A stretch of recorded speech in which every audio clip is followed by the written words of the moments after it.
Welcome back to Sunday Night in America. Last year, there were near fistfights and plots to overthrow the king, and old friends became new enemies, and lots of cussing, and one person was banished. No, it was not Game of Thrones. It was Congress. Last year was like a very bad miniseries. So what is in store for the new year? Joining us now is, I think it's Rachel Duffy's husband. Rachel, is it Sean? I think that's right, Sean Duffy. So. He's the co-host of The Bottom Line with Dagan and Duffy, and an old friend of mine on Fox Business, former congressman, plus political reporter Olivia Beavers, who for some reason her bosses hate her enough to assign her to cover Congress, and they both are joining us. Congressman, the margin is thin. The anger and the fallout from the coup d'etat of Speaker McCarthy is still there, and it's re-election time. So what do you expect from Congress in 2024? I think 2024 will be much of the same that we had in 2023, where Republicans do a better job fighting themselves. Trey, instead of fighting Democrats. I mean, look, you saw a little over a year ago, Chuck Schumer, Mitch McConnell, Nancy Pelosi, before Republicans took control of the House, passed this massive spending bill. And Republicans since then haven't been able to get their hands around the power of the purse.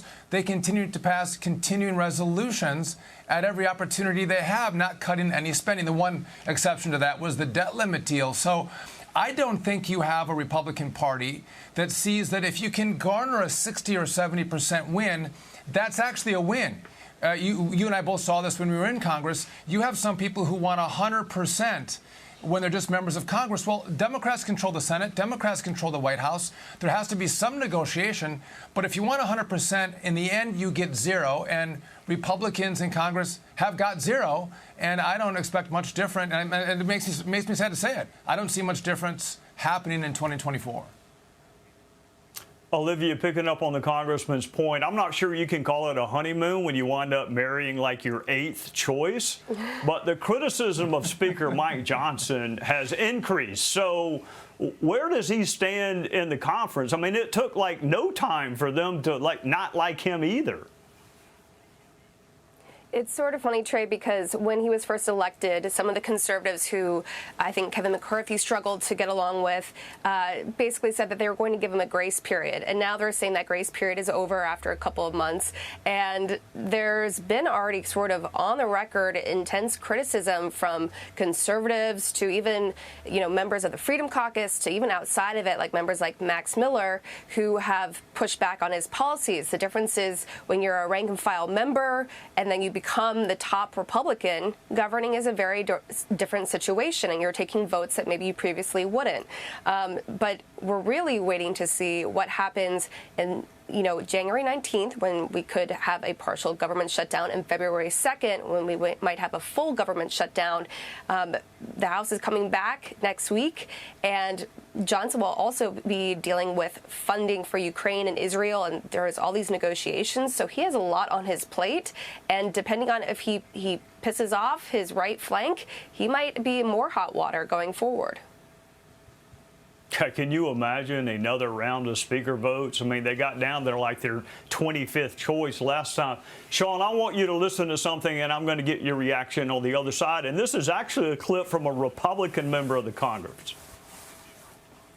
We have had a tumultuous year of sorts, but in the eyes of the American people, they've been watching from afar, wondering when this body, the People's House, will stand up in defense of the people who send us here.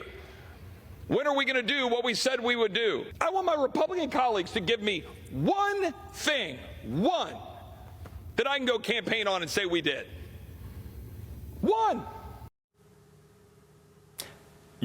Sean, that's actually a Republican saying that. You came from a district, at least when you first came from Wisconsin, you were in a tough district. You and Rachel had to work your tails off to get back. I don't want to say it was 50-50, but it was tough. How do comments like that help people in swing districts get reelected?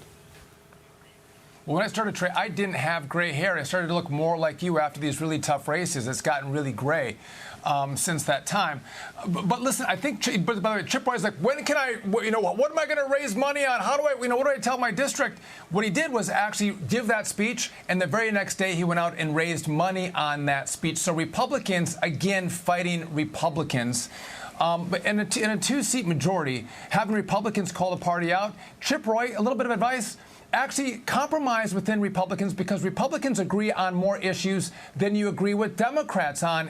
And as we look forward, again, is there going to be two weeks from now, we have a funding deadline, February 1st, we have a funding deadline. Are Republicans going to come together and figure out a strategy how to fight Democrats? No, they're not. They don't have a plan. Are they going to actually continue to investigate Joe Biden and Hunter Biden? Yeah, they'll do that. May they cut a deal on spending that involves that involves Ukraine and Israel, but also get some border security? Maybe, but they need Democrats to pass all these bills, Trey. They have a two-seat majority, and they can't pass anything by themselves. So quit complaining about your own party and work with your party to figure out solutions that move the country forward, cut spending, and give a little more freedom back to the American people. Sean Duffy and Olivia Beavers, thank you so much. Happy New Year to both of you. Happy New Year, Trey. Happy New Year.